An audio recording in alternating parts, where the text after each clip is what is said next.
Olá, muito boa tarde. Está no ar a partir de agora mais uma edição do Bom Dia Notícias. E você vai ver no programa de hoje. Brigada Militar realiza operação para combater o tráfico de drogas aqui em Erechim.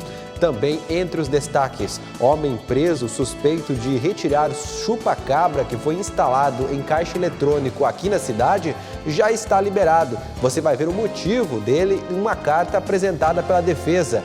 Também entre os destaques dessa edição, atenção, você que nasceu em 2003, o alistamento militar está em fase final, é importante você se alistar. E também, chuva provoca alagamentos aqui na nossa região e o incêndio destruiu uma casa ontem à noite também na região nordeste aqui do estado.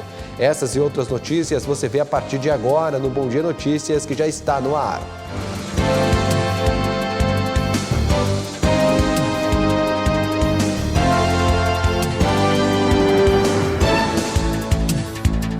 Boa tarde, meu amigo, boa tarde, minha amiga. Seja bem-vinda ao nosso Bom Dia Notícias de hoje. Obrigado pela sua audiência nessa terça-feira, bandeira preta aqui no Alto Uruguai Gaúcho, em todo o estado do Rio Grande do Sul, mas o céu está azul aí nesse dia 2 de março, temperatura na casa dos 20 graus, daqui a pouquinho a previsão do tempo para você. E a gente já começa o nosso telejornal de hoje mostrando que a Brigada Militar realizou ontem uma operação aqui em Erechim contra o tráfico de drogas. Na verdade, essa ação começou ontem e deve seguir pelos próximos dias em alguns bairros aqui da cidade. A Brigada Militar desencadeou nesta segunda-feira em Erechim a Operação Avante. O objetivo é combater o tráfico de drogas nos bairros Progresso, Cristo Rei, São Vicente de Paulo e Parque dos Viajantes. Nos últimos dias, a rivalidade entre traficantes locais destes bairros provocou pelo menos 7 homicídios na cidade. Segundo a Brigada Militar, mais de 50 policiais e 18 viaturas participam da operação que realiza barreiras em locais estratégicos, além de abordagens em veículos e pedestres, e deve seguir pelos próximos dias. E ontem a gente mostrou aqui no Bom Dia Notícias um homem preso aqui em Erechim que é suspeito de instalar e retirar um equipamento conhecido como chupa-cabra dos caixas eletrônicos de uma cooperativa de crédito. Essa não teria sido a primeira vez que ele atuou aí, sendo que, segundo imagens de câmera de segurança, esse homem já tinha participado de uma ação semelhante na Serra Gaúcha, em Farroupilha. Mas a notícia que a gente traz hoje é que menos de 24 horas depois, esse homem já foi liberado pela Justiça. Segundo o magistrado responsável pela decisão, não há motivo suficiente para manter o homem preso. Não bastou as imagens de segurança, não bastou ele ser pego com o chupa-cabra na mão, né? Então, ele foi liberado. Ainda segundo a defesa, esse rapaz é trabalhador, é família e tem filho. Gente boa ele. Veja na reportagem.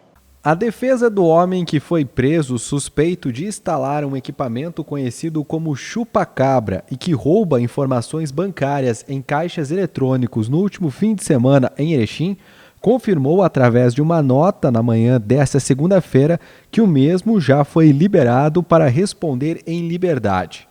A nota divulgada à imprensa destaca o despacho da Justiça, em que o juiz destaca que não contém elementos concretos que recomendem a manutenção da prisão do flagrado como medida imprescindível à garantia da ordem pública.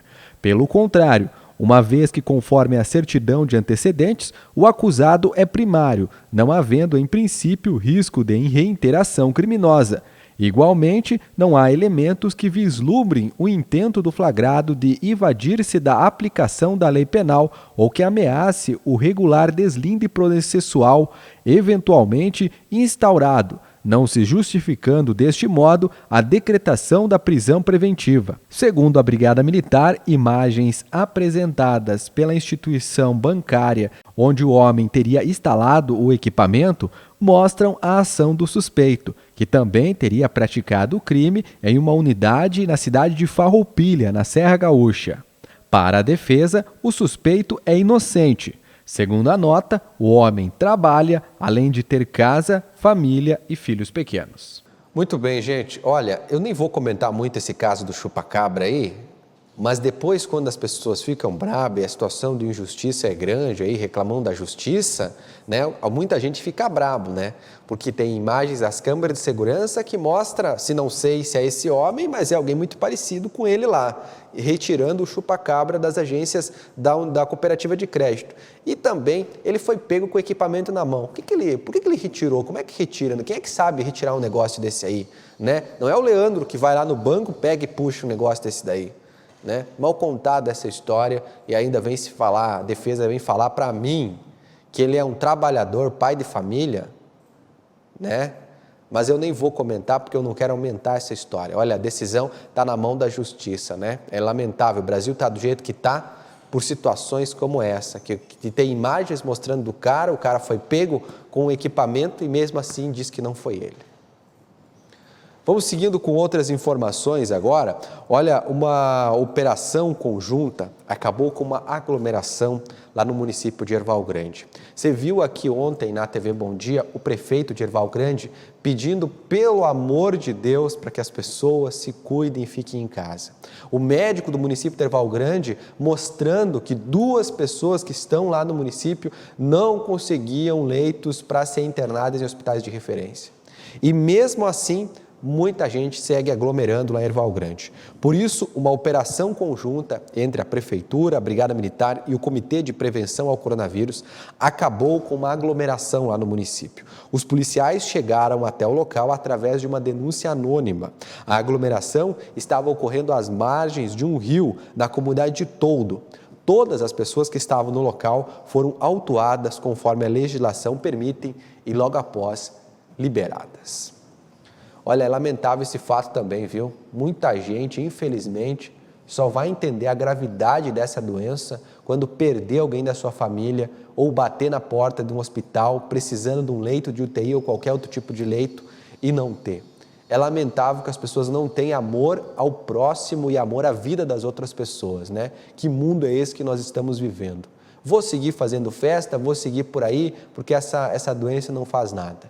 E a outra pessoa? E as outras pessoas. Está na hora, depois de um ano depois, e você ainda não entendeu que você tem que pensar no próximo, realmente não tem salvação mesmo. Vamos seguindo com outras informações e olha, um incêndio destruiu uma casa lá em Barracão ontem à noite. O Natan Bertembach traz as informações para a gente. Um incêndio atingiu uma casa na noite desta segunda-feira no bairro Operário, em Barracão. Bombeiros voluntários foram acionados e trabalharam para conter as chamas e evitar que elas alcançassem outras casas. A residência, que era de madeira, ficou totalmente destruída. Ninguém se feriu e as causas do incêndio ainda estão sendo apuradas. Daqui a pouquinho tem a informação da previsão do tempo, mas agora a gente vai falar para você de clima. Olha, ontem um alerta do Instituto Nacional de Meteorologia acabou se tornando realidade aqui na região norte do estado. A chuva provocou alagamentos na região de Lagoa Vermelha e também destruição. O município de Lagoa Vermelha sofreu com o temporal na noite desta segunda-feira. Chuvas de 140 milímetros caíram em apenas 2 horas. O Corpo de Bombeiros e a Defesa Civil prestaram suporte à população na distribuição de lonas. A enxurrada atingiu e alagou casas, garagens e estabelecimentos. Várias ocorrências foram registradas em bairros e também na área central da cidade. E agora um serviço de utilidade pública. Olha, o alistamento militar para nascidos em 2003 encerra em junho. Olha, o alistamento para as pessoas que nasceram no ano de 2003 iniciou em janeiro e termina em junho. Mesmo com a pandemia, o serviço da Junta Militar não parou por se tratar de um serviço essencial. O alistamento pode ser feito de forma online ou presencial. A modalidade online facilita a vida aí do cidadão, pois a inscrição pode ser feita em casa e pelo celular ou no computador. Quem tiver aí problema com a internet, né, sem ter problemas com internet ou filas. No entanto, para quem não possui o acesso à internet, deve comparecer presencialmente junto à Junta de Serviço Militar para iniciar o processo do cadastro. Aí o candidato deve apresentar os documentos de identidade com foto e também de residência que comprovem essa sua situação.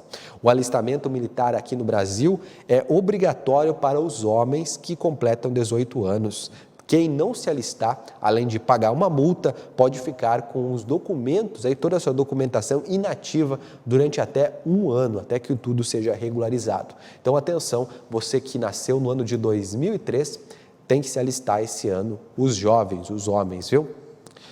E olha, o plano de ação para a reabertura do Castelinho foi apresentado ontem. Ele deve conter 3 fases, segundo as pessoas que estão trabalhando nele, né? E a expectativa é que em breve esse patrimônio histórico do município seja entregue novamente à cidade. Uma reunião online e transmitida pelas redes sociais da Prefeitura de Erechim apresentou um plano de ação estratégico para a reabertura do Castelinho na manhã desta segunda-feira. Aqui é o primeiro subsolo, então aquela parte onde a gente tem os salões, a gente está propondo várias divisórias em camarão, para que a gente possa conectar esses salões, ou então dividir para atividades menores, uma circulação que acessa os banheiros. No andar de cima, uma parte de espera, que esse espaço ele se moldaria ou como espera por conta da área administrativa ou como exposição também. No projeto consta o plano de ocupação desenvolvido entre os anos de 2018 e 2019, incluindo audiências públicas realizadas, o plano de restauro, gestão e lei de incentivo. Somos, sem dúvida nenhuma, com esse projeto, nos consideramos e considero, até por ter estado à frente do Conselho de Estado e lá passado por nós muitos projetos de restauros no estado do Rio Grande do Sul, sem dúvida nenhuma, este que será apresentado é exponencial. Mas encerro dizendo que, para que tudo isso se transforme em realidade, é necessário um vigor, é necessário determinação no ponto de vista do financiamento desta obra, que será realizada em 3 fases. Essas divisões mais no sentido de facilitar o gerenciamento da própria equipe de trabalho que vai estar à frente do projeto do Castelinho. O intuito com essas fases é também facilitar o fomento financeiro, enfim, o financiamento de toda essa obra, mas o que pretendemos é que essas etapas elas aconteçam continuamente, sem uma pausa entre elas. A mais antiga construção em madeira de Erechim e tombado como patrimônio histórico e cultural do estado do Rio Grande do Sul em 1992, contará com espaços para exposições, artesanato, setor administrativo, sala para oficinas e banheiros. Na área dos fundos, terá ainda um ambiente aberto para circulação e também um pequeno café. No fundo, então, a gente tem o espaço Kids, é um espaço que tem uma porta bem baixinha, então a nossa ideia é que essa área possa funcionar como contação de histórias, as turmas de crianças das escolas que vão até lá possam ir até esse espaço para ouvir histórias, aprender sobre o Castelinho, sobre a Comissão de Terras, sobre a cidade de Erechim. Então, é um espaço pensado para elas, ao invés de a gente utilizar somente como depósito, porque ele não tem uma altura suficiente para a gente ter um departamento ou uma área de exposições nesse lugar. Segundo o vice-prefeito, o poder público não medirá esforços para concretizar o projeto e entregá-lo tão breve à comunidade. A cultura é muito importante e o Castelinho também representa não só os antepassados, como diz a Ana, mas a nossa cultura atual. Hoje, com tão poucos patrimônios públicos, tão poucos espaços que podem ser usados por uma infinidade de variedades, resgatar esse patrimônio histórico e cultural como é o Castelinho, para nós é questão de prioridade. Sabemos que existem opiniões contrárias, opiniões que não deveria ser investido recursos ali, mas nós temos o conhecimento que restaurar o Castelinho e devolver esse tão importante patrimônio para a comunidade é uma questão que nós estamos lidando com prioridades. O prédio está fechado desde 2013 e teve todos os protocolos de restauração e ocupação atualizados pela equipe técnica. O nosso Castelinho tem esse simbolismo muito forte na consolidação da nossa cidade, na organização da nossa cidade, e ele representa muito para todos os cidadãos, visto que foi no início da nossa colonização que ele recebia todos os colonizadores para ali, então, serem distribuídas as terras, bem como também lhe servia para aquela assistência social necessária para abrigar as pessoas que aqui chegavam naquele momento, que era um momento muito difícil, era um momento em que a nossa cidade estava sendo colonizada. Iniciou no dia 1º de março a entrega da declaração do imposto de renda. Quem ganhou mais de R$28 mil no ano passado precisa declarar esse ano para não ficar aí com problemas no CPF. Chegou a hora de prestar contas ao leão. A partir desta quinta-feira, o programa para a declaração de renda vai estar disponível no site da Receita Federal. O preenchimento é todo digital e o documento pode ser enviado pelo computador, tablet ou celular de 1º de março a 30 de abril. Deve declarar quem em 2020 teve rendimentos acima de R$ 28.559,70. Também precisa enviar a declaração quem recebeu bolsas de estudos ou sacou do FGTS valores acima de R$ 40 mil. Donos de veículos ou imóveis que somados têm valor superior a R$ 300 mil também são obrigados a declarar no imposto de renda. A novidade deste ano é a obrigatoriedade da declaração para quem recebeu o auxílio emergencial e, junto com ele, somou rendimentos tributáveis acima de R$ 22.847,76. Além de prestar contas ao leão, os beneficiários do programa também devem devolver os valores recebidos. Se o programa identificar que ele ultrapassou esses limites, que na declaração houve esse limite superior, dos 22.847, e a cessão das informações do Ministério da Cidadania constar que esse contribuinte ainda recebeu o auxílio emergencial, o programa vai adiantar e colocar para ele lá uma guia de pagamento para facilitar a devolução do valor. E tem também a declaração pré-preenchida, que estará disponível a partir de 25 de março para os contribuintes cadastrados no portal gov.br. Neste ano, a Receita espera receber mais de 32 milhões de declarações. 60% delas devem ter algum valor a receber. O primeiro dos 5 lotes de restituição já deve ser pago em 31 de maio. E olha, as pessoas que têm mais de 60 anos já podem contar com a versão digital da Carteira do Idoso. O documento dá gratuidade ao transporte público, ao transporte intermunicipal e outros benefícios garantidos pela Lei do Idoso no Brasil. Tirar a carteira do idoso, aquela que garante descontos e até gratuidade em viagens de ônibus interestaduais, ficou ainda mais fácil. É que agora esse documento pode ser emitido pela internet no conforto de casa. E aí dentro dessa carteira elas vão ter acesso a um código QR que vai poder ser utilizado para adquirir as passagens interestaduais ou o desconto na compra delas. Para emitir o documento online é necessário ter mais de 60 anos, estar inscrito no Cadastro Único para Programas Sociais e ter renda individual mensal de até 2 salários mínimos. Quem já tem a carteira do idoso não precisa se preocupar em fazer a atualização agora. É que a carteirinha segue garantindo o desconto mínimo de 50% e até a gratuidade em viagens para outros estados até o final de junho de 2021. Na prática, a migração para a versão digital desse documento só será obrigatória a partir de julho desse ano.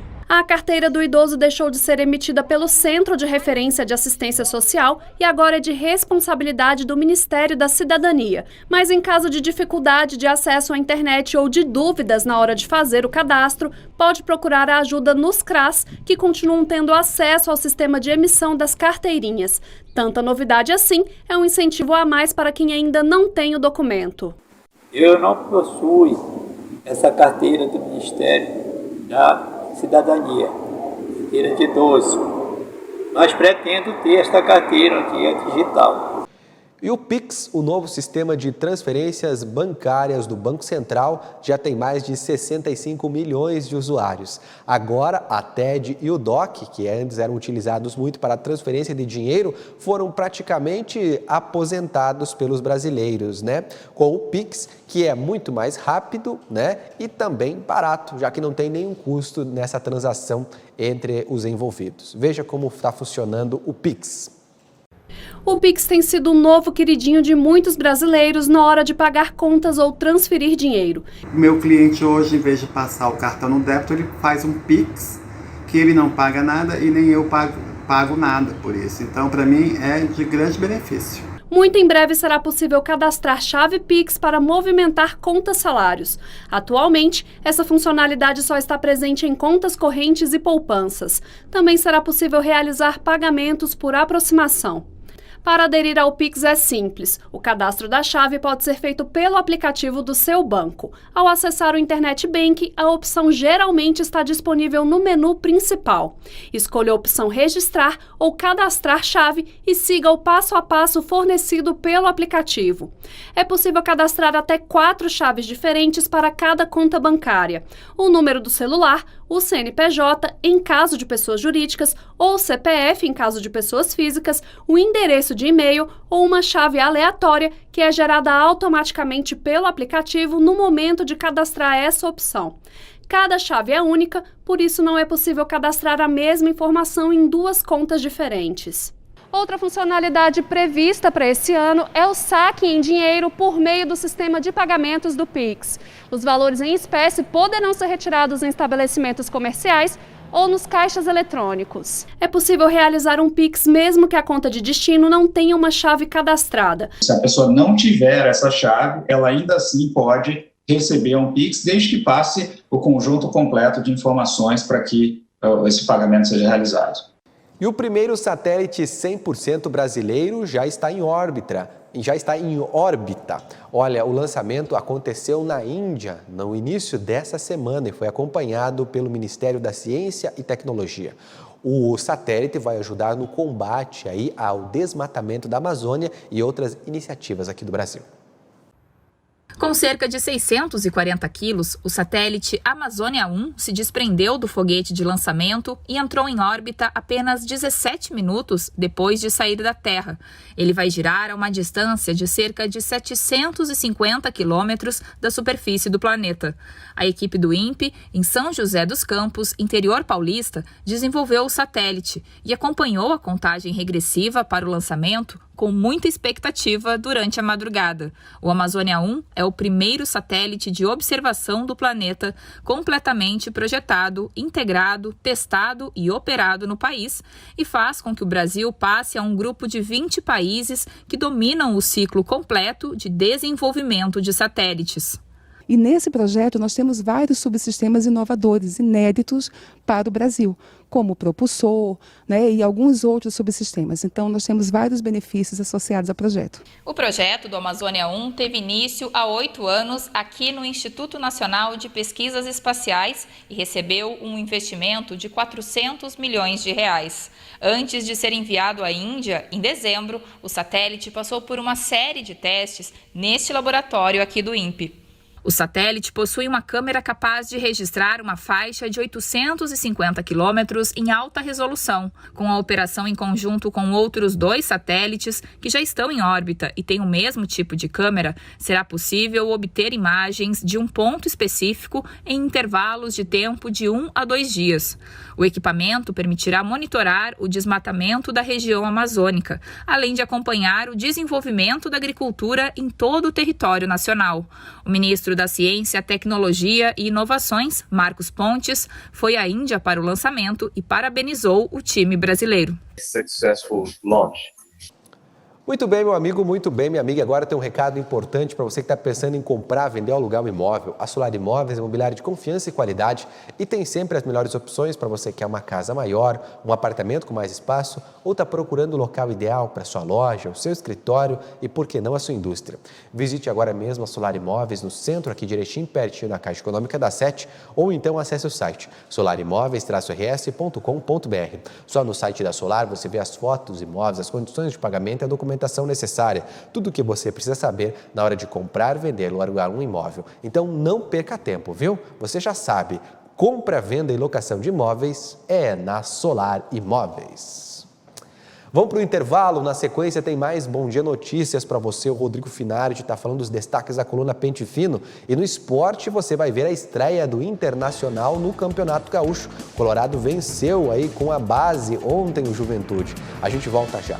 Quando o seu dinheiro circula na economia local, ajuda a desenvolver toda a sua região. Participe desse movimento você também. Vamos juntos contribuir com quem é daqui. Alô, nosso povo caipira de Erechim, Alto Uruguai. Eu sou o Jordano, apresentador do programa 100% Caipira, e eu estou convidando você para assistir o nosso programa todos os sábados, às 8 da noite, aqui pela TV Bom Dia. Você é o nosso convidado. O povo admira, fizemos o que amamos. Enquanto for vivo, vamos ser 100% caipira.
Chegaram em Erechim os colchões magnéticos da Magniflex, equilíbrio do sono. Os colchões que ativam a circulação, relaxam a musculatura e auxiliam no alívio de dores, recarregam sua fonte energética, entusiasmo e regulam a pressão arterial, além de aumentar a sua imunidade e ajudar na redução do estresse e alívio da ansiedade.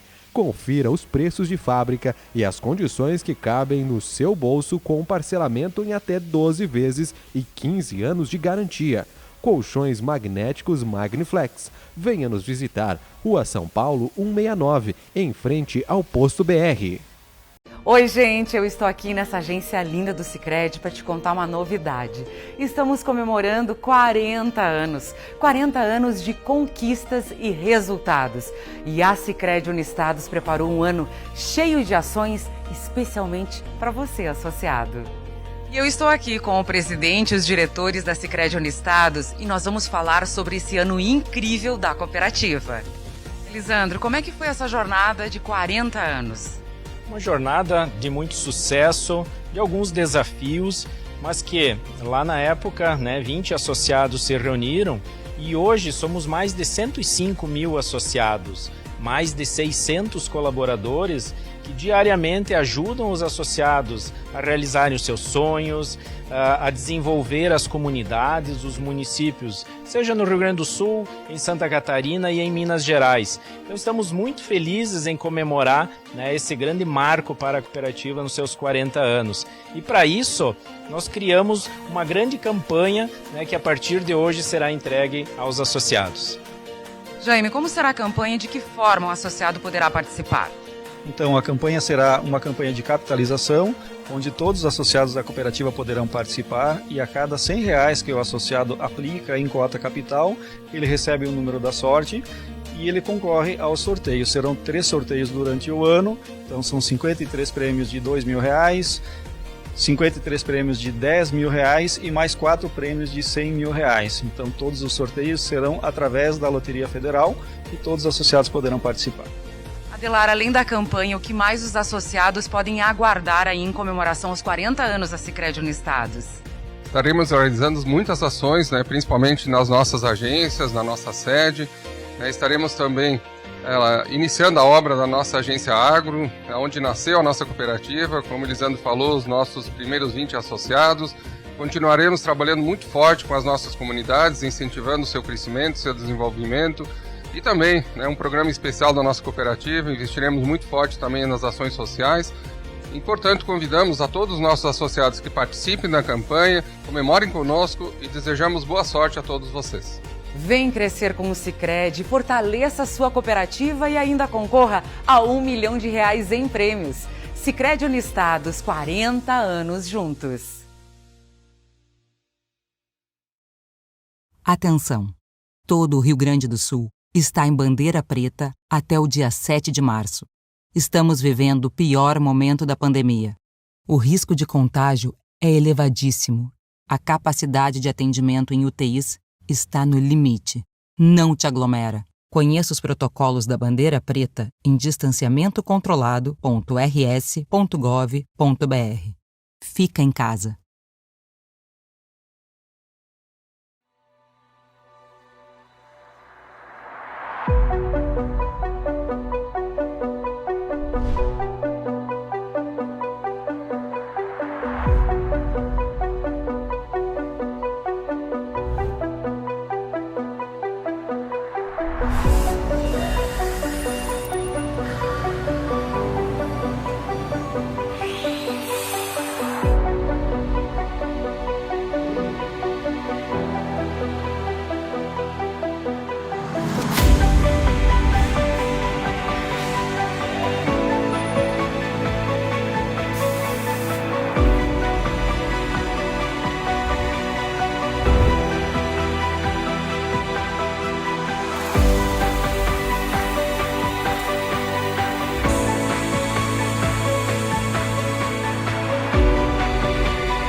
O Master traz até você a nova loja de compras virtual, loja.mastersupermercados.com.br. Num clique, sua compra está em casa. Acesse loja.mastersupermercados.com.br. Selecione os produtos de seu interesse, cadastre-se e faça o pagamento com os cartões e receba suas compras em casa. É fácil, prático e seguro. Loja virtual Master Supermercados. Num clique, sua compra está em casa. Master Supermercados. Tá no Master? Tá em casa. Conheça a Mais Saúde Ocupacional, o mais novo serviço de saúde e segurança do trabalho de Erechim e região.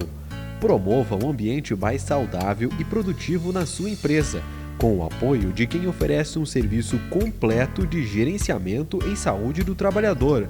Entre em contato com nossa equipe e agende uma visita para conhecer mais sobre nossos serviços. Mais Saúde Ocupacional, esquina da Avenida Pedro Álvares Cabral com a Rua Distrito Federal 192, Sala 7, Centro de Erechim. O Master sempre tem muita oferta. E o cliente Master Mais Vantagens economiza ainda mais. Faça já o seu cadastro e aproveite. Tá no Master, tá em casa.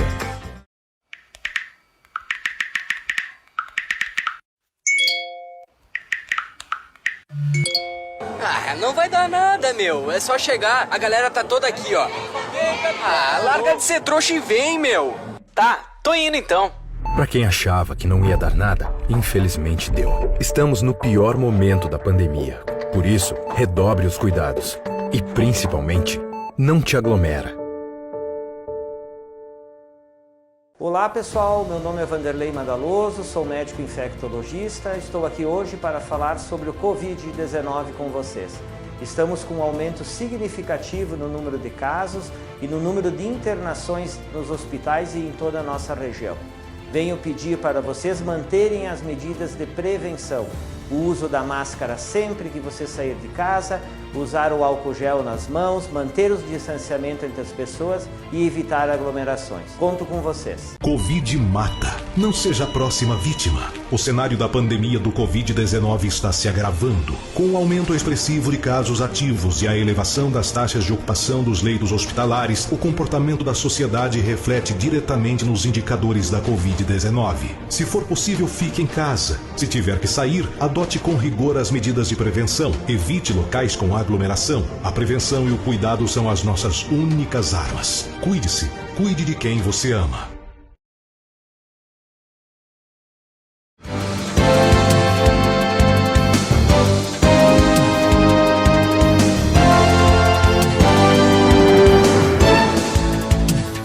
Muito bem, estamos de volta com o nosso Bom Dia Notícias e nós vamos agora aos destaques da coluna Pente Fino com o nosso colega Rodrigo Finardi. Boa tarde, Finardi, tudo bem? Boa tarde, como é que está, Leandro? Tudo certo. Olha, o destaque da coluna de hoje é a fala dos prefeitos da AMAL sobre a pandemia em seus municípios. O que me levou a procurar alguns prefeitos ontem, desde que eu consegui falar, outros não conseguem, estão em viagem, eu consegui falar com 6 ontem, né? Levanta um pouquinho aqui que vamos ver os prefeitos que aparecem, né? Depois eu vou ler as frases de porquê. Se analisarmos o boletim da AMAL, que eles mandam segunda, quartas e sextas, da última sexta para ontem, em 3 dias, houve 11 óbitos. Nos boletins dos hospitais, aparecem 2 óbitos. Por quê? Isso que mostra que é quase o nosso sistema colapsando para botar mais pessoas. Porque as pessoas estão morrendo nos seus municípios. Eles sempre morriam dentro do hospital. Agora estão morrendo nas cidades. Então tem 9 óbitos espalhados pela R16. Então, fui conversar o que eles estão fazendo, como é que eles veem essa questão, se eles estão mandando o paciente para cá ou não, né? E tem realidades distintas. Por exemplo, o de Gaurama, o Leandro Puton, disse que estamos trabalhando para conter o contágio. O de Getúlio Vargas disse que eles botaram uma UBS exclusiva para a Covid, que é a segunda maior cidade do Alto Uruguai, que muita procura para atendimento na UBS Santo André, que é exclusivamente para atendimento da Covid.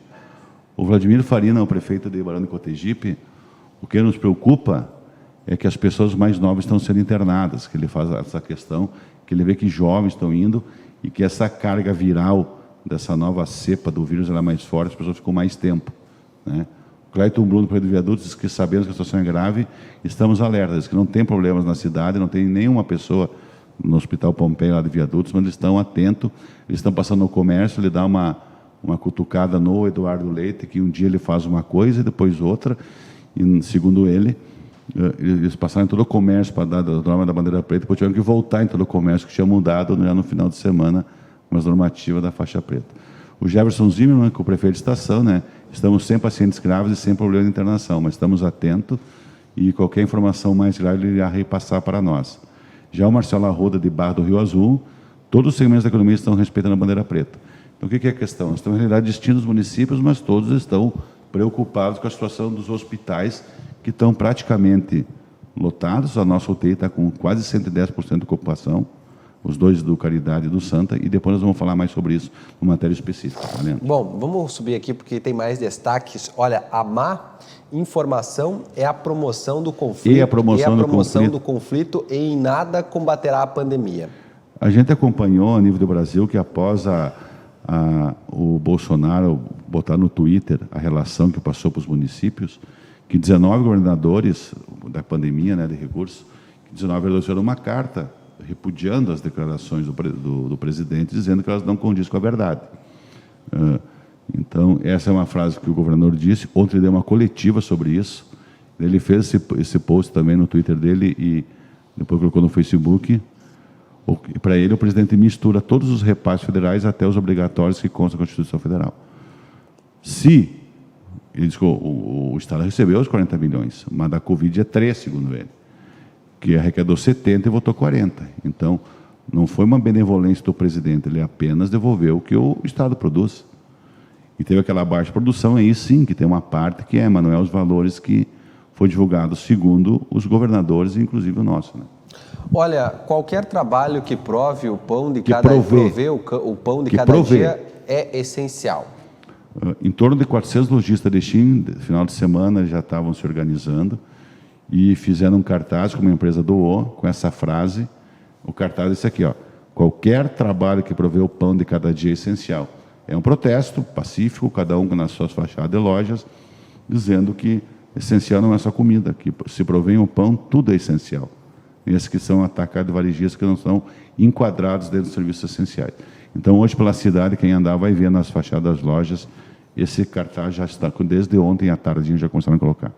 Não consigo caminhar 5 metros sem cansar, é terrível.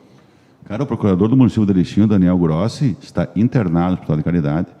Eu ia falar com ele com outro assunto, fiquei sabendo que ele estava com a Covid, e ele me respondeu que ele estava no leito, não na UTI, né? Ele disse que está usando oxigênio e tudo, mas não na UTI, que não é oxigênio e intubação é diferente, o cara tem que saber, né? Ele disse que estava com 60% dos pulmões tomados, né? Lesionados, ele não conseguia caminhar 5 metros sem cansar. É terrível, ele relatou. Aí eu vi que ele estava cansado mesmo, nem quis entrar mais em detalhe, mas ele já me respondeu. Pena que pronta em recuperação para o procurador do município, né? Muito bem, tá aí os destaques da coluna Pente Fino de hoje. Vamos aproveitar e falar da 13, já que a gente está falando da situação do Covid. Olha, no limite, o maior número de internados desde o início dessa pandemia. Os 2 hospitais de Erechim, o Santa Terezinha e o Caridade, hoje estão com 56 pessoas, entre a UTI e os leitos Covid. Para ter uma ideia, no boletim regional que dá a ocupação dos leitos, dá 109,09% de ocupação. O que é isso dizer? Acima da capacidade. Tem gente até no pronto-socorro, tudo, né, com cuidados do UTI. Essa foto é dentro da UTI do Santa, nós conseguimos algumas fotos ontem, depois vai ver na capa também, né? O que chama atenção no boletim da MAU, que eu falei antes, que de sexta-feira para agora, são 11 óbitos na região, e só 2 para os hospitais, que eu disse antes. As pessoas estão morrendo em suas cidades. Não estão mandando para cá, porque não tem hospital. A preocupação é que ali na frente a gente já vê relatos de médicos que podemos chegar àquele momento que escolher quem vai morrer, né?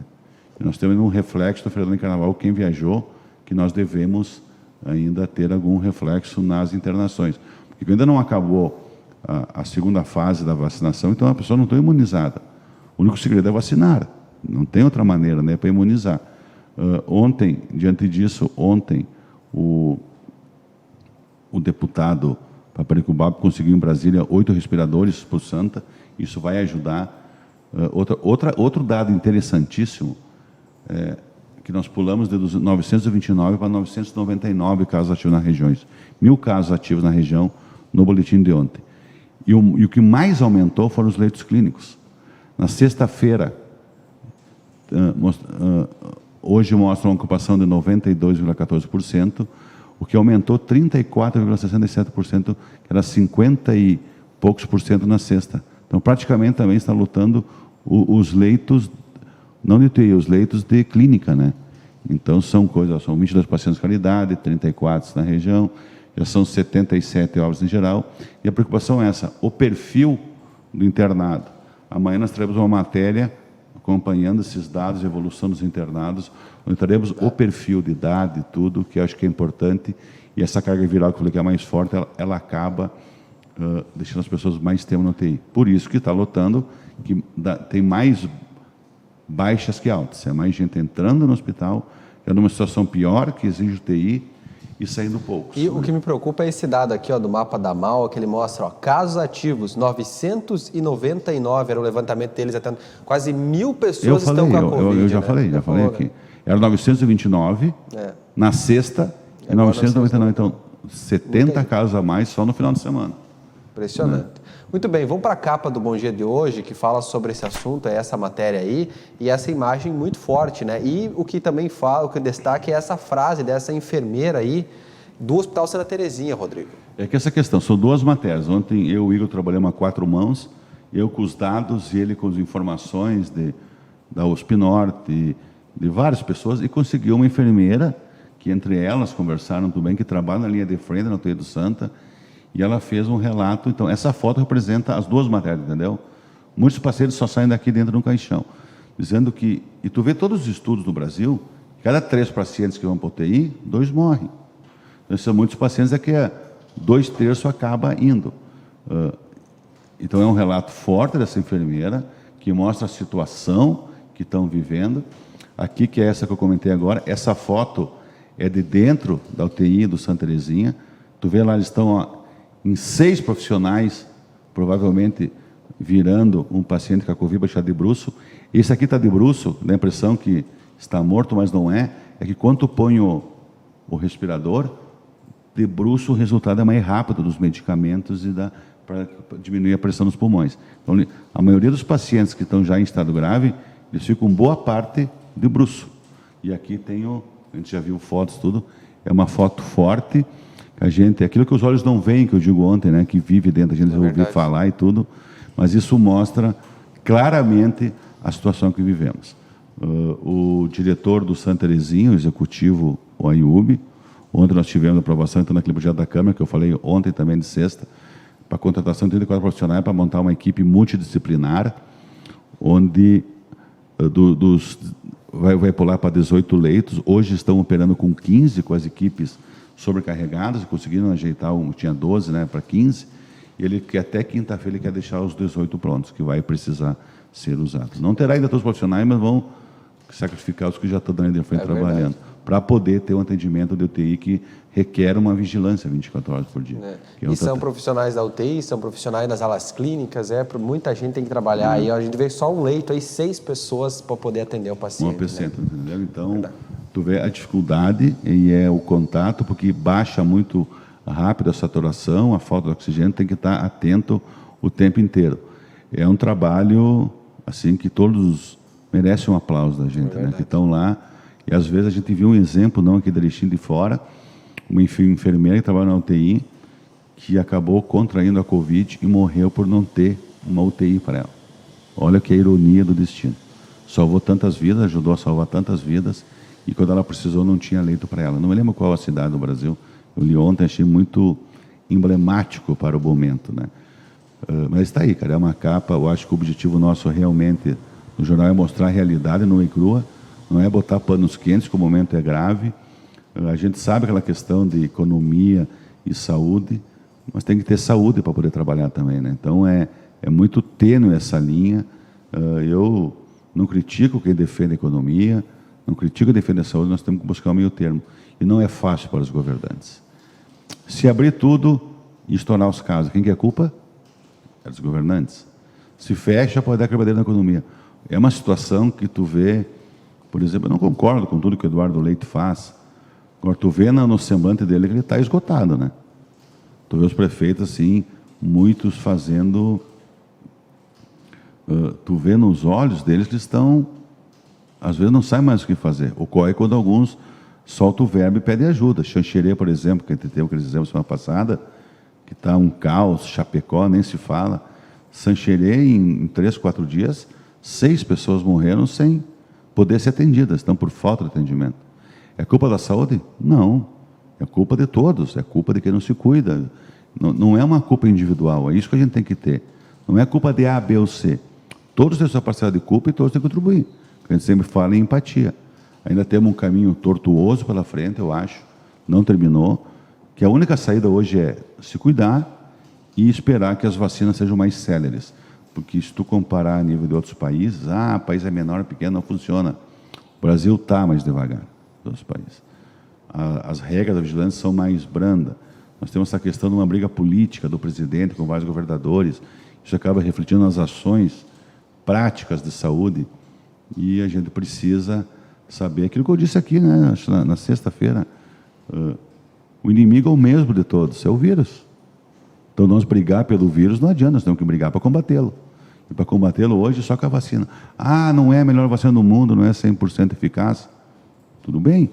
Se eu conseguir tomar uma vacina que me dê 6 bem da humanidade para depois tomar outra, estou na fila amanhã. A hora que eu puder me vacinar, eu estarei na fila para buscar a vacina.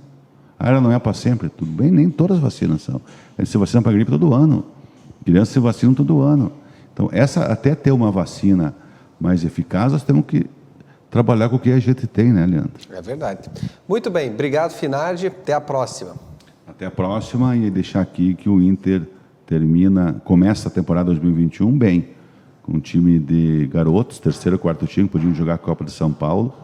Ele venceu o Juventude, que está na Série A, por 1-0. É um bom começo promissor, por quê? O Inter não tem dinheiro para contratar. Logo, e o novo treinador espanhol estava no estádio ontem, será aproveitado muito jogador da base, porque jogadores da base são cheque em branco, né?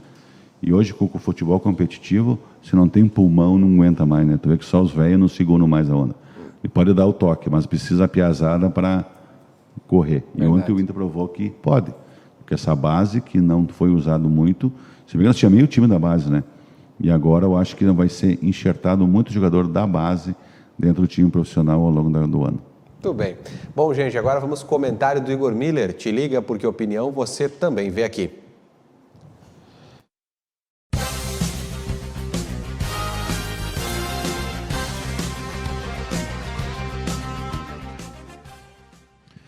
Então, aquela realidade que a gente via distante,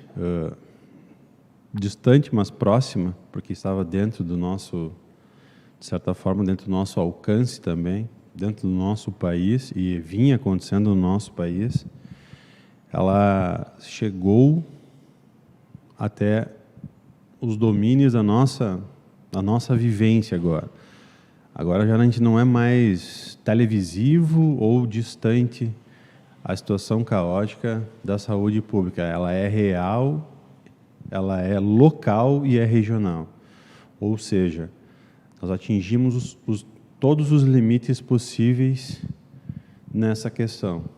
Saturação, na questão de leitos, exaustão dos profissionais, escassez de recursos materiais e humanos também.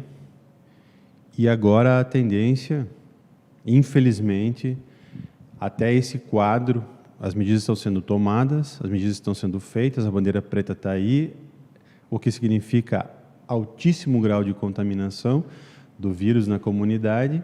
Enfim, o que está se propondo estancar essa contaminação, enfim, essa disseminação do vírus, que já é latente e muito grande, mas a estrutura pública de saúde, a saúde como um todo, está entrando em colapso. Essa é a realidade da região. Os municípios já têm dificuldade de mandar pacientes para Erechim, que é o hospital referência. O hospital referência já tem dificuldade em atender a demanda local e regional. Ou seja, é uma situação completamente crítica. E aí entra a questão: o que fazer? Não é mais simplesmente um horizonte distante isso. Isso está agora batendo em nossas portas. Isso sem falar, sem comentar e sem colocar nessa conta, se nós estivermos em casa e porventura estiver fazendo um almoço, uma janta, e sem querer for cortar lá um pedaço de carne ou de legumes e a faca escorregar e cortar no dedo, talvez a gente vai ficar sem atendimento. As outras doenças, estou dando um exemplo banal aqui, mas as outras doenças estão ficando relegadas porque a estrutura está simplesmente no limite. E aí nós estamos falando de exames mais especializados, relacionados a doenças de câncer, pressão, enfim, as mais diversas morbidades que de repente não estão conseguindo ser tratadas porque uma doença tomou conta do sistema público de saúde. Então, se isso não serve como um alerta para todos nós, para todas as pessoas, de que realmente a situação é complicada, é gravíssima e requer, sim, colaboração de todos. Mais do que nunca e mais se faz mais do que necessário a colaboração de todos. E aí entram todas aquelas recomendações, os protocolos, os cuidados, a máscara, principalmente em locais públicos, a higiene, o isolamento, enfim, a participação e a colaboração direta das pessoas neste momento. A única maneira para diminuir o que vem acontecendo e a gente poder trilhar um caminho minimamente para tentar sair dessa nuvem sombria que nós encontramos.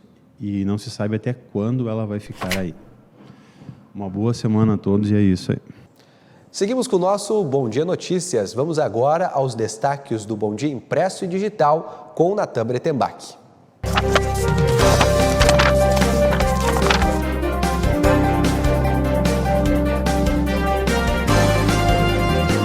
Vamos agora saber os destaques do Jornal Impresso e Digital do Bom Dia, edição desta terça-feira, que traz na capa a situação preocupante na nossa região mais do que nunca. A gente registra em 3 dias 11 óbitos aqui no Alto Uruguai Gaúcho, o maior número também de internados desde o início da pandemia.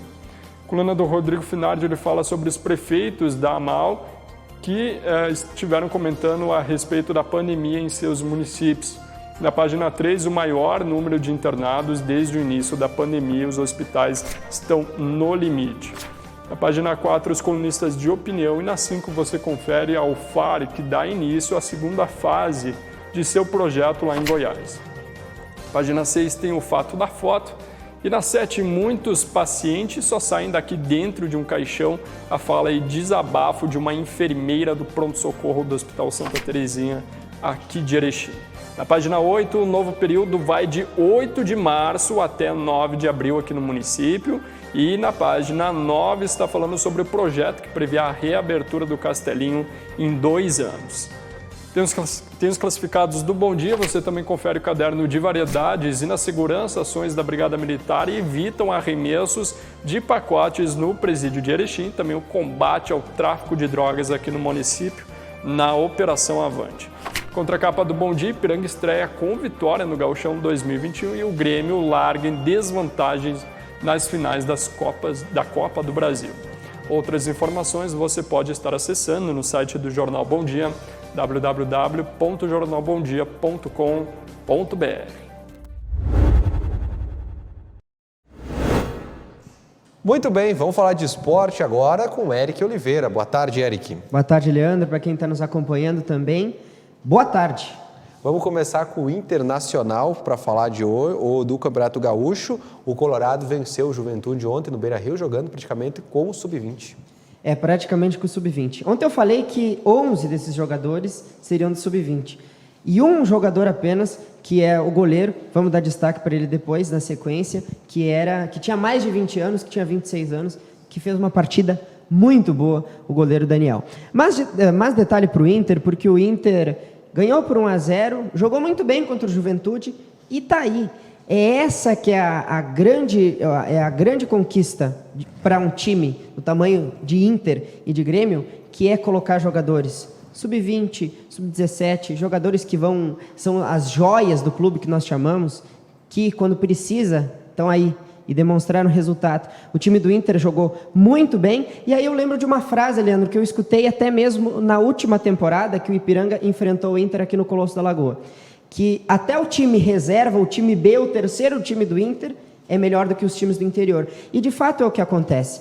Os times de Grêmio e Inter, sub-20 ou jogadores mais jovens, mesmo sendo jogadores que não têm lá a mesma experiência que, por exemplo, jogadores que jogam no interior, ou até mesmo os melhores times do interior, mesmo assim, o que é levado em conta é que os jogadores já começam desde cedo lá na base a ser trabalhados, a ser investidos e começam já a se projetar. Não, esse atleta é um atleta que pode sim vir a ajudar o grupo profissional. E eu quero chamar a atenção porque o Atlântico ontem, eu chamei a atenção para essa notícia que o Atlântico foi campeão lá no tribunal, porque o adversário não veio disputar a final, então o Atlântico foi campeão da Federação Gaúcha de Futsal a final, porque era uma competição gaúcha que era feita pela Federação Gaúcha. Existem 2 competições, só para explicar para quem está em casa. Uma competição é proposta pela Federação, que foi essa que o Atlântico venceu, e a outra é proposta pela Liga Gaúcha, que é um torneio particular. A Liga Gaúcha o Atlântico perdeu para a CBF, mas da Federação Gaúcha venceu pelo tribunal.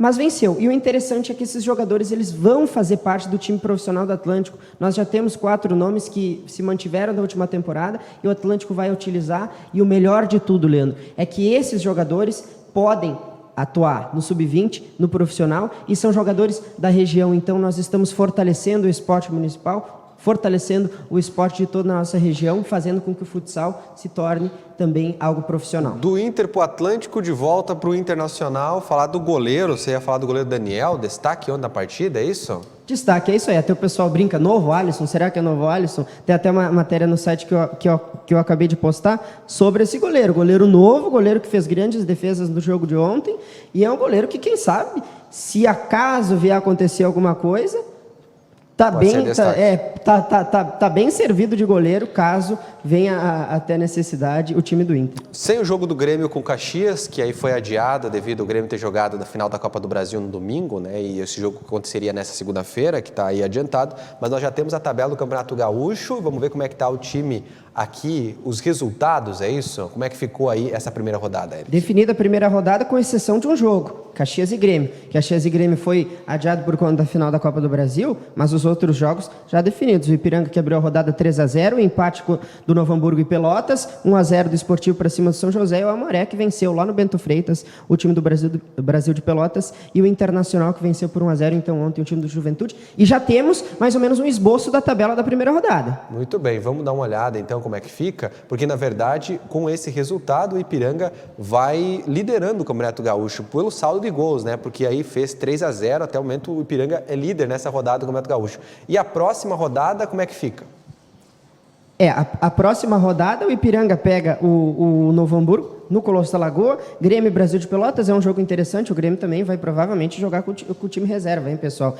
No estádio Boca do Lobo, em Pelotas, o Inter joga contra o Pelotas, São José e Caxias jogam lá na casa do São José, e Juventude e São Luís de Juí, lá em Caxias do Sul, além de Aimoré e Esportiva. Esses são os jogos da próxima rodada. Lembrando que, por conta do decreto da Prefeitura e da Federação Gaúcha, os jogos acontecem às 8 horas. Então, lembrando, o jogo do Ipiranga, que depois nós vamos falar ainda, Leandro, acontece às 20 horas. Ipiranga e Novo Hamburgo, segunda rodada do Gauchão. Muito bem, decreta a bandeira preta aí no estado. Gente, agora vamos ver a reportagem que ontem o Eric acompanhou aí, o retorno do Ipiranga, que já pensa no Novo Hamburgo. Após a vitória contra o São Luís na estreia do Campeonato Gaúcho, o Ipiranga se prepara para o próximo desafio na competição, o Novo Hamburgo.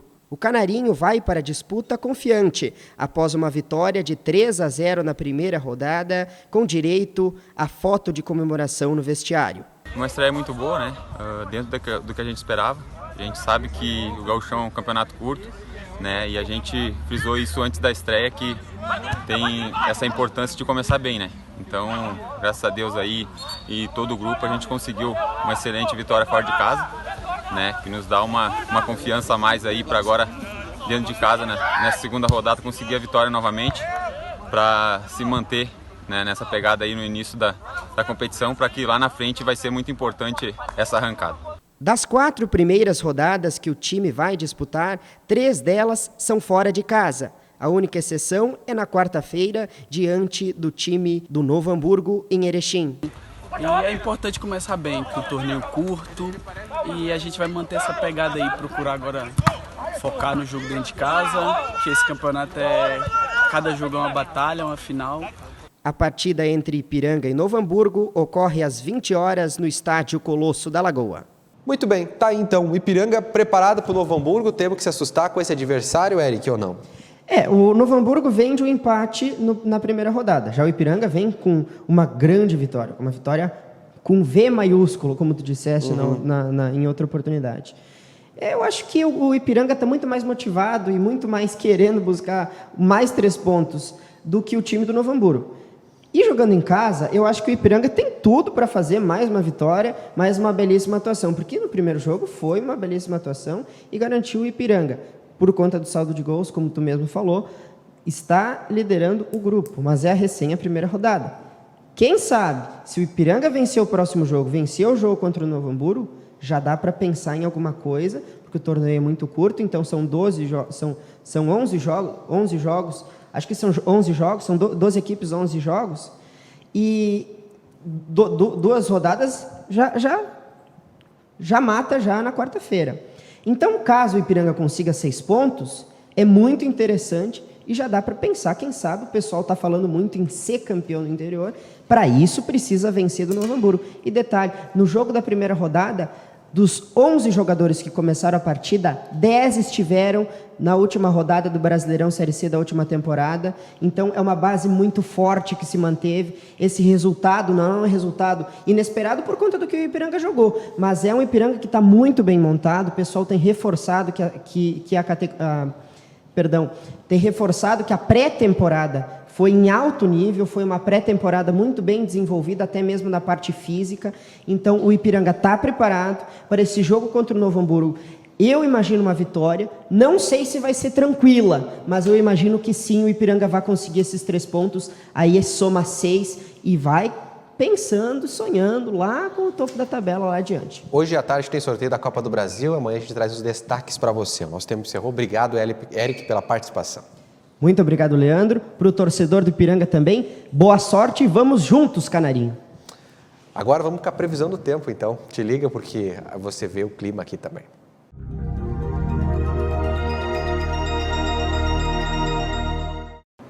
Olá, vamos conferir a previsão do tempo para a região do Alto Uruguai Gaúcho. O calor associado à umidade relativa do ar vai provocar a formação de pancadas de chuva aqui na região. Elas acontecem de forma rápida e isolada, sendo assim uma chuva mais fraca. O que provoca estas instabilidades durante esta semana aqui na região é um sistema de baixa pressão atmosférica que vem do Paraguai em direção ao estado. Vamos conferir como ficam as temperaturas?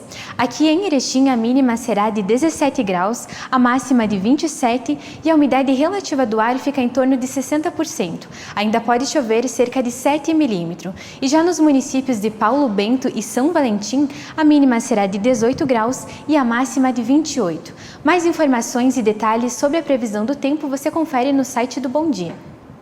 Olha, aí no Bom Dia Entrevista de ontem, a Tayane do Carmo conversou com a secretária de Assistência Social aqui de Erechim, Clarice Moraes. Ela falou sobre a secretaria e as projeções para o novo ano. Vamos acompanhar e rever juntos essa entrevista. Estamos começando mais um Bom Dia Entrevista e hoje a nossa conversa é com a secretária de Assistência Social, Clarice Moraes, que já está aqui conosco para falar sobre a secretaria e também sobre os projetos que desenvolve aqui no nosso município. Olá, secretária, seja muito bem-vinda aqui no Bom Dia Entrevista. Olá, Tayane. Olá a todos os telespectadores. Para mim é um prazer também estar aqui para passar essas informações para toda a comunidade. Secretária, então faz um mês que a senhora assumiu, muitas coisas novas aí pela frente e muitos desafios também. Como é que a secretaria está se organizando para continuar atendendo aqui o município de Erechim? Então, Tayane, na verdade, assim, foi um mês de organização da casa, né? Porque junto da secretaria nós temos atrelado o Conselho Tutelar, nós temos os CRAS, o CREAS, a Central de Doações, a Cozinha Central e agora a Coordenadoria da Mulher.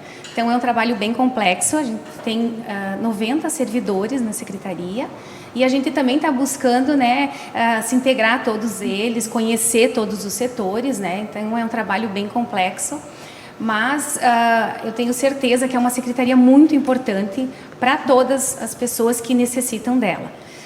Os CRAS é a porta de entrada para as pessoas irem buscar e garantir os seus direitos, né? Nós temos não só a cesta básica, mas também assim, nós temos outros benefícios eventuais de outras políticas públicas, né? E também que dão descontos de tarifas, de água, luz, enfim, né?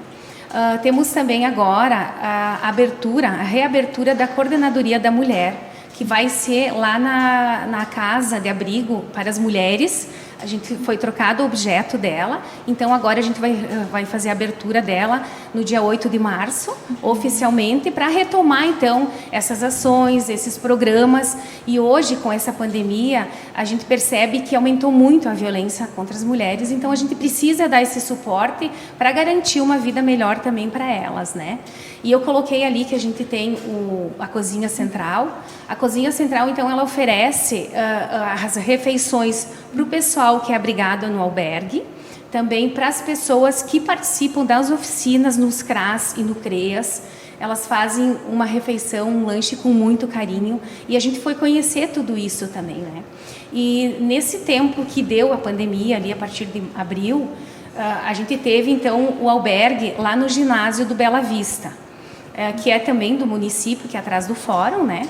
E agora, no dia 2 de fevereiro, ele foi então reestruturado de volta para o abrigo cidadão, com as pessoas que participavam ali, né? Que estavam então ocupando aquele espaço. Algumas pessoas voltaram para o abrigo, outras pessoas a gente conseguiu retomar suas famílias, conversar com eles, né? Para que eles voltassem, né, para suas casas, dando um suporte também.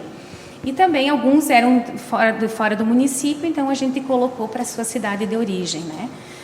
Estamos assim, organizando todos os setores, as pessoas que trabalham, como elas são ali na ponta, aquelas que fazem esse atendimento, os próprios técnicos, eles precisam estar bem para poder também, né, fazer esse atendimento digno às pessoas que mais precisam, porque eles vão ali já numa situação de vulnerabilidade, né? Então tu tem que dar esse suporte também para eles, né?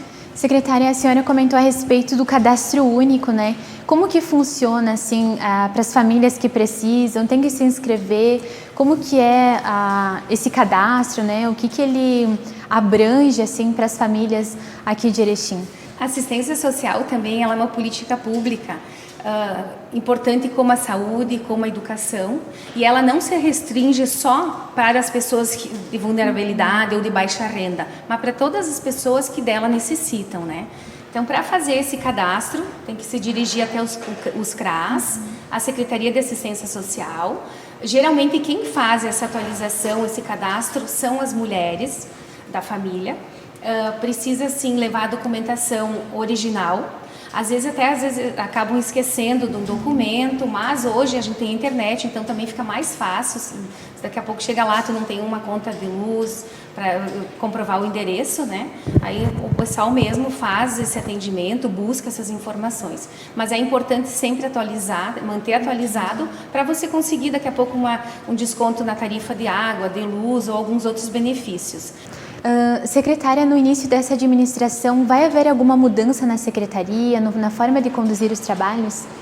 Olha, na verdade a gente então reestruturou toda a secretaria, conforme eu te falei antes, né? Mas nós temos algumas metas que foram já colocadas no plano de governo. Nós vamos retomar o pré-ENEM junto com então a Secretaria de Educação, buscando então priorizar os estudantes de baixa renda, né, e que estudam em escolas públicas. Também te passei que nós vamos estar reabrindo a Coordenadoria da Mulher, que hoje é uma política muito importante e também tem recursos que a gente pode buscar junto ao governo federal. Temos também a qualificação das pessoas que estão precisando, que fazem parte desses cadastros, para estar qualificando eles para o mercado de trabalho ou daqui a pouco para a sua própria renda. Tu coloca uma qualificação que eles possam estar abrindo um MEI, as mulheres que realmente também precisam. Eu acho que isso é importante nós estarmos retomando junto com o Sistema S e com a parceria da Imater. E nós estamos também fazendo um levantamento das moradias, que é um projeto do governo, que é a Minha Morada Melhor, buscando nas famílias que mais precisam. Tem muitas famílias que ainda não têm na sua residência um banheiro, ou eles têm um único ambiente, dormem pais com filhos. Então a gente quer dar uma moradia melhor, uma qualidade de vida e também dignidade a eles, né?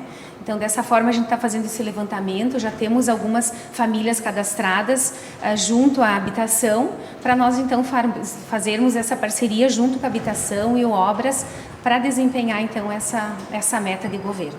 Secretária, a senhora comentava antes a respeito do albergue, né, que está no ginásio, e os trabalhos continuam, né? O que a senhora pode adiantar para a população a respeito destes trabalhos que estão sendo feitos aqui no município?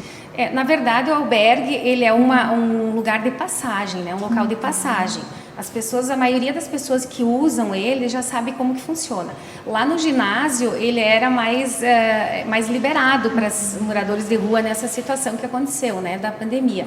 Mas agora, retomando ali, eles já sabem as regras, tudo como que funciona, né?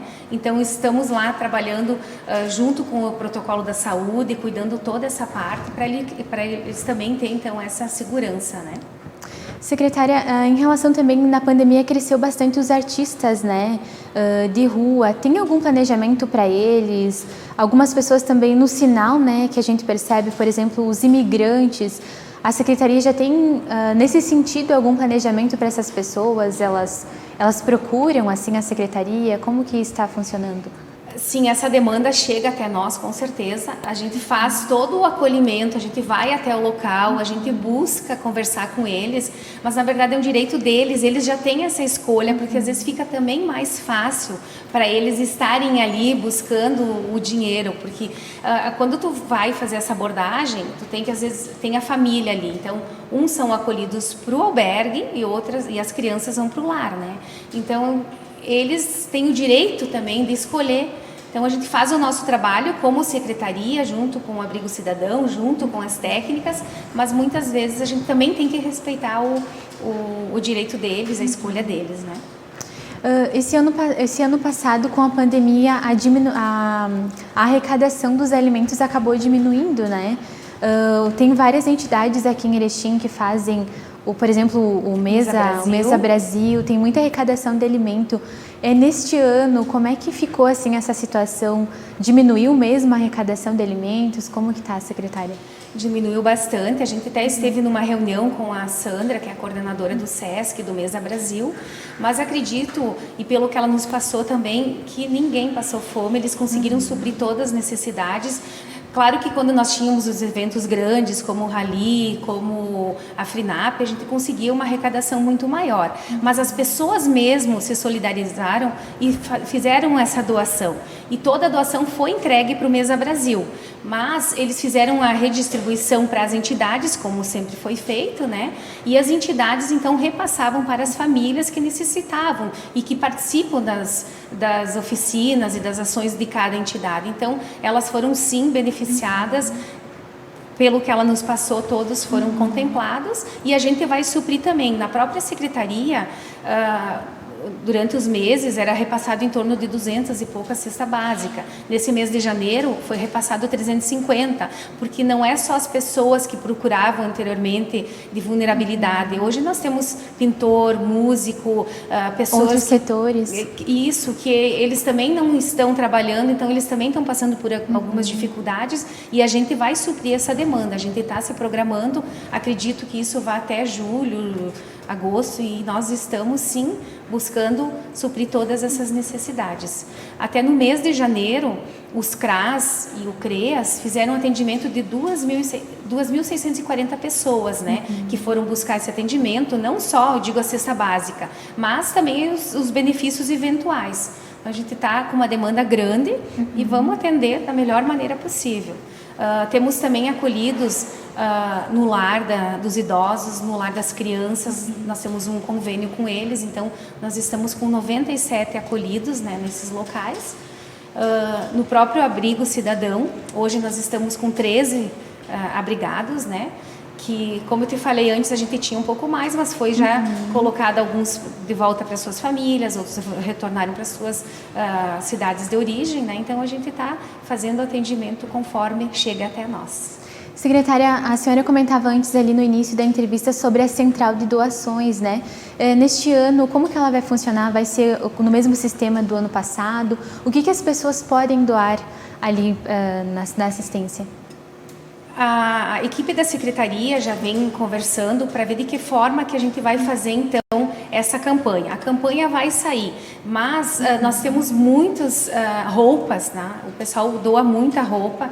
O que mais a secretaria está precisando mesmo, enfim, é cobertores. A gente vai fazer uma campanha em cima de cobertores, porque as pessoas que doam, geralmente, elas fazem um descarte, não uma doação. E a gente pede aqui, para quem quiser fazer essa doação, que faça uma doação de roupas de inverno, porque como troca a estação, eles fazem os descartes da roupa de verão. Então, nesse momento, não é utilizado para nós. Não que ali na frente a gente não possa estar também doando essas roupas, né? Mas seria bom ser feitas a doação de roupas de inverno. Secretária, nós já estamos chegando aqui ao final da nossa entrevista, o tempo passou muito rápido, né? E eu agradeço em nome de todo o jornal a sua presença aqui, o seu tempo, a sua disponibilidade para explicar essas questões para nós e deixar a população bem informada. Muito obrigada.